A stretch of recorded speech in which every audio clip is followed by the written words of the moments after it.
తెలంగాణ ఛత్తీస్గఢ్ సరిహద్దులోని ములుగు జిల్లా వాజేడు వెంకటాపురం మండల పరిధిలో విస్తరించి ఉన్న కర్రెగుట్టలు గత 6 రోజులుగా కాల్పుల మోతతో దద్దరిల్లుతున్నాయి. కేంద్ర పోలీస్ బలగాలకు మావోయిస్టులకు మధ్య జరుగుతున్న ఎదురు కాల్పుల్లో 38 మంది మావోయిస్టులు హతమైనట్టు తెలుస్తుంది. ఈ ఆపరేషన్ను ఛత్తీస్గఢ్ రాష్ట్రానికి చెందిన పోలీస్ అధికారులతో పాటు కేంద్ర బలగాలు పర్యవేక్షిస్తున్నాయి.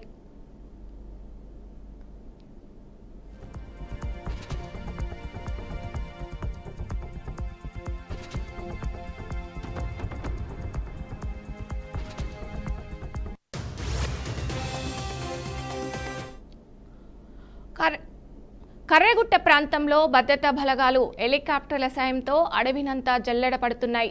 డ్రోన్ల సాయంతో ఏజెన్సీ ప్రాంతాన్ని విస్తృతంగా తనిఖీ చేస్తున్నాయి. కర్రెగుట్టలో ఆపరేషన్ 3 రాష్ట్రాల పోలీస్ బలగాలు పాల్గొంటున్నట్టు తెలిసింది. వీరికి 8 హెలికాప్టర్లతో ఆయుధాలు, భోజనం, నీళ్లు సరఫరా చేస్తున్నారు. మావోయిస్టు కీలక నేతలు హిట్మా దేవా టార్గెట్గా కూంబింగ్ జరుగుతుంది. ఎదురు కాల్పులకు సంబంధించిన ప్రతి విషయాన్ని భద్రతా బలగాలతో పాటు రాష్ట్ర పోలీస్ గోప్యంగా ఉంచుతున్నారు. ఇదిలా ఉంటే కాల్పులు ఆపాలంటూ పౌర హక్కుల నేతలు డిమాండ్లు చేస్తున్నారు. ఇందుకోసం ఇవాళ సీఎం రేవంత్ రెడ్డిని కలిసి మాట్లాడనున్నారు.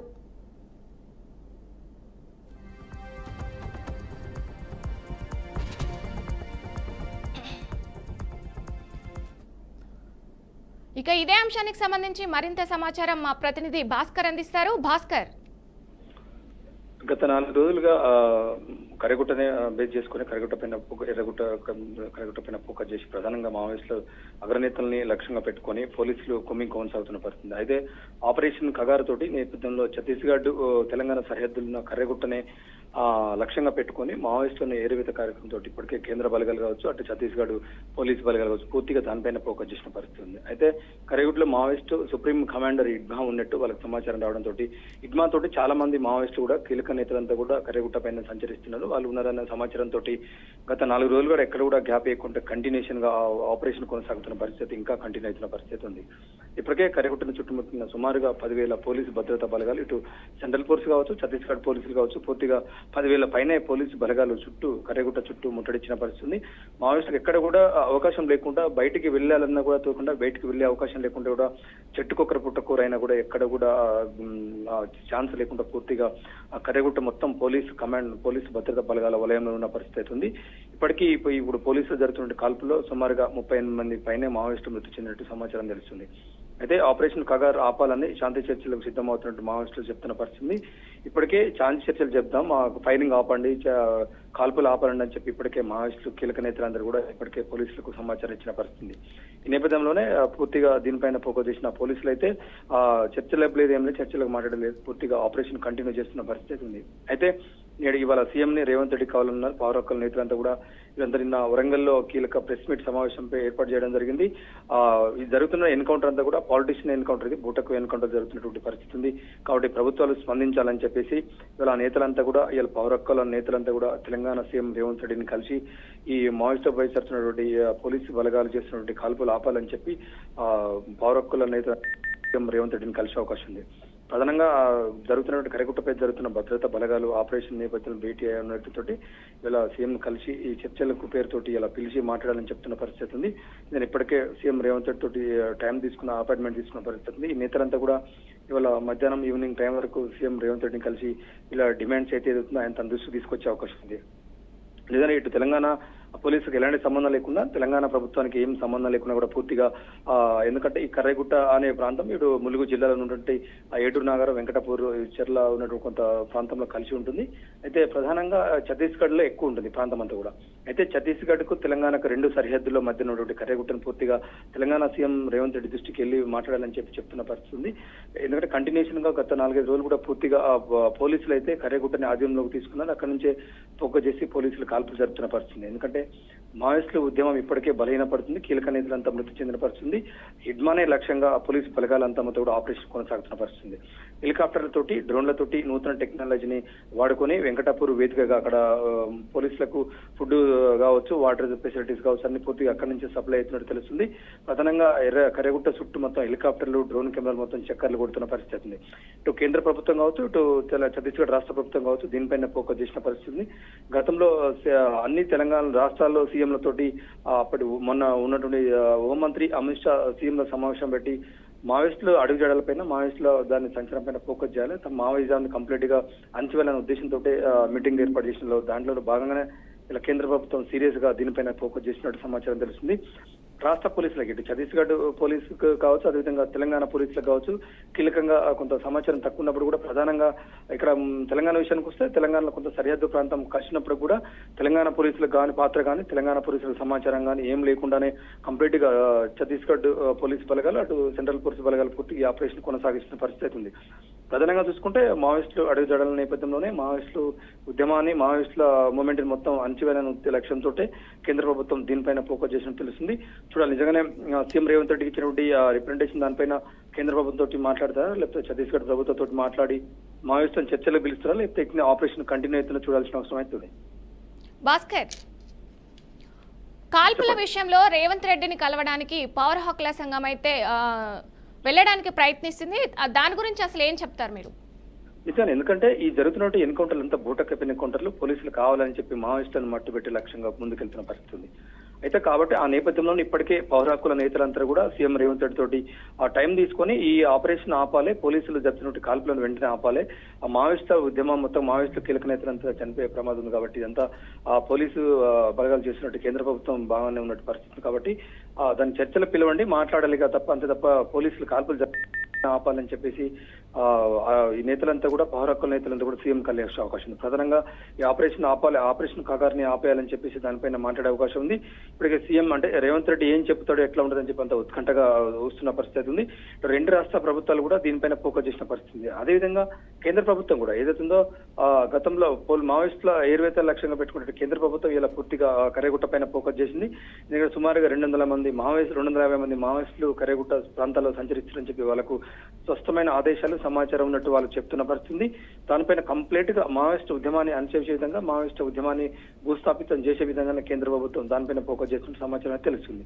అయితే ఈ రోజు సీఎం రేవంత్ రెడ్డిని కలిస్తే మాత్రం తప్పకుండా సీఎం రేవంత్ రెడ్డి ఏం చెప్తారు దీనిపైన నిజంగానే ఆ కాల్పులు ఆపమని చెప్తారా, లేకపోతే కేంద్ర ప్రభుత్వంతో మాట్లాడతారా, ఎట్లా ఉంటుందని కొంత సమాచారం అయితే రావాల్సిన పరిస్థితి. ఏదైనప్పటికీ ఇంకా కంటిన్యూ అయితే ఆపరేషన్ కొనసాగుతూనే ఉంది.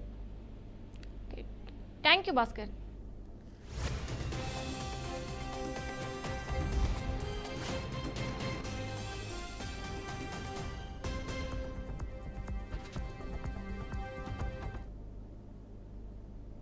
ఇక ఇటీవలే super star Mahesh Babu ED అధికారులు నోటీసులు జారీ చేశారు. అయితే ఆ నోటీసులో ఇవాళ బషీర్బాగ్లోని ఈడీ కార్యాలయానికి ఉదయం 10:30 విచారణకు హాజరు కావాలని పేర్కొన్నారు. ఈ నేపథ్యంలో ఇవాళ మహేష్ బాబు విచారణకు హాజరవుతారా లేదా అన్న దానిపై సస్పెన్షన్ నెలకొంది. కాగా సురానా గ్రూప్, సాయి సూర్య డెవలపర్స్ మనీ లాండరింగ్ కేసులో ఆయనకు నోటీసులు జారీ అయ్యాయి. ఆ రెండు కంపెనీలకు ప్రమోషన్స్ చేసేందుకు గాను చెక్కు రూపంలో 3.4 కోట్లు, లిక్విడ్ క్యాష్ 2.5 కోట్లు అంటే మొత్తం 5.90 కోట్లు పారితోషికం తీసుకున్నట్లుగా అధికారులు గుర్తించారు. ఈ మేరకు మనీ లాండరింగ్కు పాల్పడిన కంపెనీలో పెట్టుబడులు పెట్టేందుకు ప్రజలను ఇన్ఫ్లుయెన్సర్ చేశారని, ప్రమోషన్స్ పేరుతో వారి నుంచి భారీగా పారితోషికం తీసుకున్నారని అభియోగాల మేరకు ఈ నెల 22న మహేష్ బాబుకు నోటీసులు జారీ అయ్యాయి.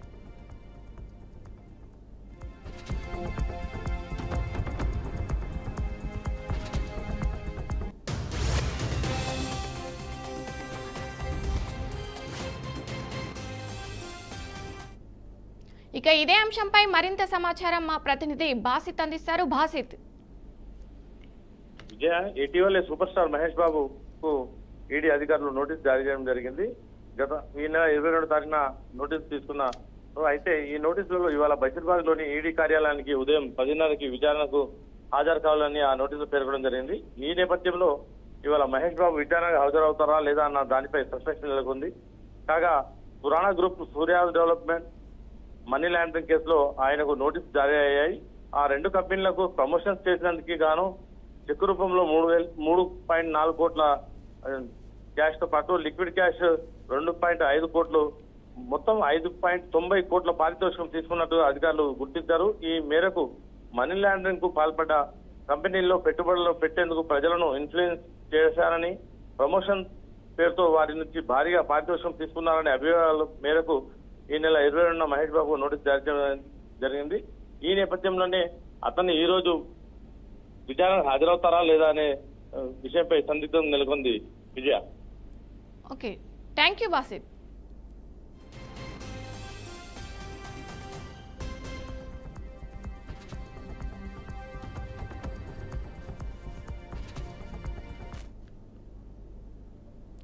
ఆదాయానికి మించి ఆస్తులు ఉన్నాయనే ఆరోపణల నేపథ్యంలో ఏసీబీ అధికారులు కాళేశ్వరం ఈఎన్సీ భూఖ్య హరిరాంపై కేసు నమోదు చేశారు. ఈ మేరకు అర్ధరాత్రి ఆయనను న్యాయమూర్తి ఎదుట ప్రవేశపెట్టగా 14 రోజుల పాటు జ్యుడిషియల్ రిమాండ్ విధించారు. దీంతో హరిరాంను పోలీసులు నేరుగా అక్కడి నుంచి చెంచల్గూడ జైలుకు తరలించారు.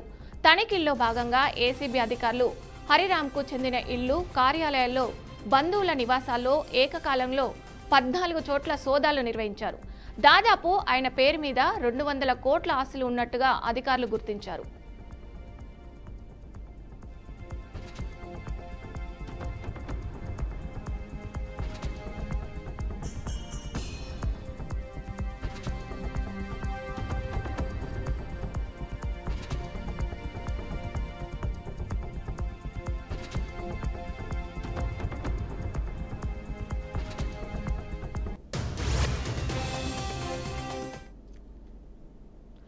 మేడ్చల్ జిల్లా పేట్ బషీర్బాద్ పరిధిలో గ్రీన్ పార్క్లో దారుణ ఘటన చోటు చేసుకుంది. అప్పుడే పుట్టిన పసికందును గుర్తు తెలియని వ్యక్తులు పార్కులో వదిలి వెళ్లారు. పసికందు ఆకలితో అలమటించి మృతి చెందింది. స్థానికుల సమాచారం మేరకు పోలీసులు పసికందు మృతదేహాన్ని ఆసుపత్రికి తరలించారు. ఈ మేరకు కేసు నమోదు చేసి దర్యాప్తు చేస్తున్నట్టు పోలీసులు వెల్లడించారు.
కడప జిల్లాలోని బీసీ సంఘాల నాయకులు రౌండ్ టేబుల్ సమావేశాన్ని నిర్వహించారు.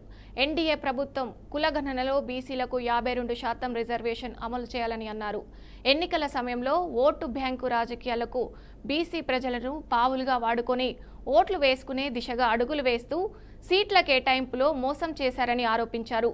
బీసీ ప్రజల జనాభా ప్రకారం రిజర్వేషన్ కల్పించాలన్నారు. బీసీల సంఖ్యల్ని అంకెల్ని తేల్చాల్సినటువంటి అవసరం ఉన్నది. 10 సంవత్సరాల ఓసారి కులగణన చేపట్టాల్సినటువంటి కేంద్ర ప్రభుత్వం 1930 నుంచి ఈ రోజు వరకు కులగణన చేయలేదు. ఇవాళ ఎలక్షన్స్ ముందర బీసీలకు అన్ని రకాలుగా మేము అండదండలు అందిస్తాం, బీసీలకు పెద్దపీట వేస్తామని చెప్పి మోసపూరిత హామీలని ప్రకటనలు చేస్తూ ఇవాళ బీసీలను నయావంచన గురి చేస్తూ ఉన్నారు. కేంద్ర ప్రభుత్వం ఇవాళ బీసీల మీద అన్ని రకాలుగా ఆర్థికంగా, సామాజికంగా రాజ్యాధికారం రావాల్సినటువంటి బీసీలను ఇవాళ చెప్పు చేతుల కింద పెట్టుకొని ఓట్లు, సీట్లు ప్రాతిపదికన ఇవాళ బీసీలను వాడుకునేటువంటి పని చేస్తూ ఉన్నారు. 60% పైగా ఈ దేశంలో, రాష్ట్రంలో బీసీలు ఉన్నారు. 136 కులాలు ఉన్నాయి.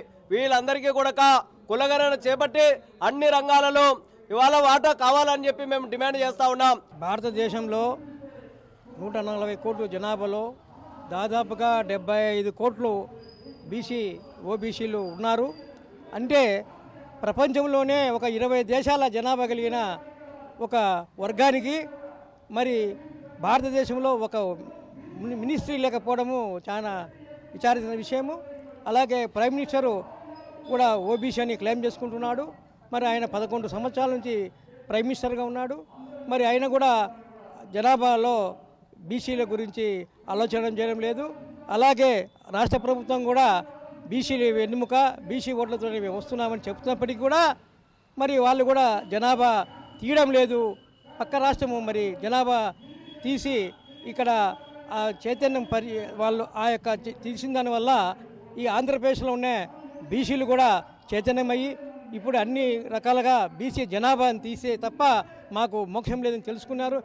ఇది ఇటువంటి కుల సృజనాత్మకత లేని సమాజాన్ని ఆయన చూసి చెల్లించిపోయి ఇటువంటి ఇవన్నీ కూడా న్యాయం జరగాలని చెప్పి జనసేన పార్టీని స్థాపించడం, ఆయన స్థాపించడం అప్పటి నుంచి కూడా ఆయన అడుగడుగున అడ్డుకుంటా ఆయన విధానాలు కానీ ఆయన ఆలోచనలు కానీ మరి బలమైన పార్టీలు అడ్డుకుంటూ ఈ రోజుకు వచ్చింది. ఈ రోజుకు మరి ఆయన కష్టంతో ప్రభుత్వ భాగస్వామ్యంలో ఉన్నాడు. ఆయన ప్రసంగాలలో పదే చెప్తా ఉన్నాడు, ఖచ్చితంగా కులాల ఆధారంగా ప్రభుత్వ సహకారం ఉండాలి, కులాల ఆధారంగా చట్టసభలకు పోయే అవకాశం ఉండాలి. ఏ రోజైతే ఏ కులకు సంబంధించినటువంటి వ్యక్తి ఆ చట్టసభలకు పోతాడో ఆ కులానికి సంబంధించినటువంటి నియామకాలు కానీ అటువంటి సహకారాలు కానీ అందించడానికి అవకాశం ఉంటుంది. ప్రధానంగా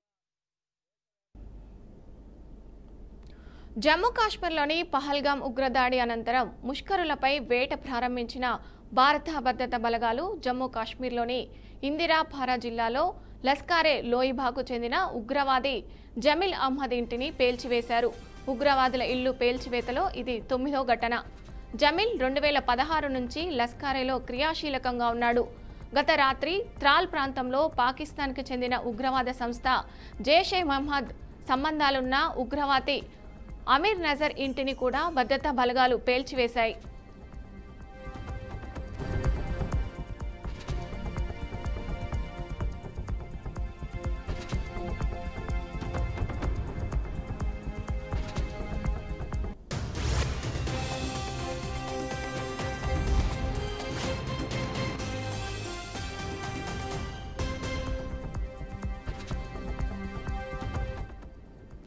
ఈ తాజా ఘటనకు ముందు రోజు కూడా 2 లస్కారే ఉగ్రవాదుల ఇళ్లను భద్రతా బలగాలు పేల్చివేశాయి. వారిలో ఒకరు 2024లో లస్కారే లాయిబాలో చేరిన పోపియాన్ జిల్లాకు చెందిన అద్నన్ షఫీ కాగా మరొకరు ప్రస్తుతం పాకిస్తాన్లో ఉన్న షారుఖ్ అహ్మద్. పహల్గాం ఉగ్రదాడి నేపథ్యంలో భద్రతా బలగాలు జిల్లా అధికారులతో కలిసి 3 రోజులుగా కశ్మీర్ లోయలో ఉగ్రవాదులను లక్ష్యంగా చేసుకుని వారి ఆస్తులను ధ్వంసం చేస్తున్నాయి.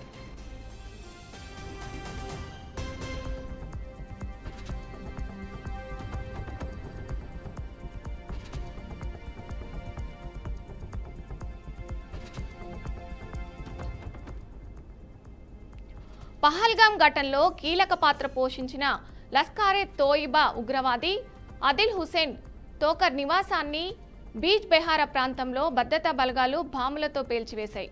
అదిల్ తోకర్ 2018లో పాకిస్తాన్ చేరుకొని అక్కడ ఉగ్ర శిబిరాల్లో శిక్షణ పొందిన అనంతరం నిరుడు జమ్మూ కాశ్మీర్లోకి చొరబడ్డాడు.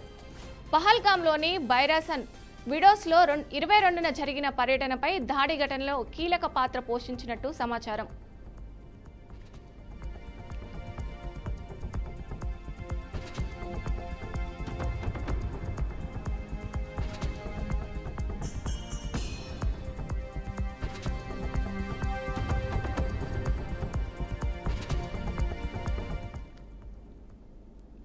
అదిల్ తోకర్తో పాటు పాకిస్తాన్కి చెందిన అలీబాయ్ అలియాస్ తలహా ఆసిఫ్ ఫౌజీపై అనంతనాగ్ పోలీసులు 20 లక్షల రివార్డు ప్రకటించారు. భద్రతా బలగాల సమాచారం ప్రకారం పహల్గాం ఉగ్రదాడిలో 5 ఉగ్రవాదులు పాల్గొన్నారు. ఈ దాడిలో ప్రధానంగా హిందువులను లక్ష్యంగా అమానుషంగా కాల్చి చంపారు.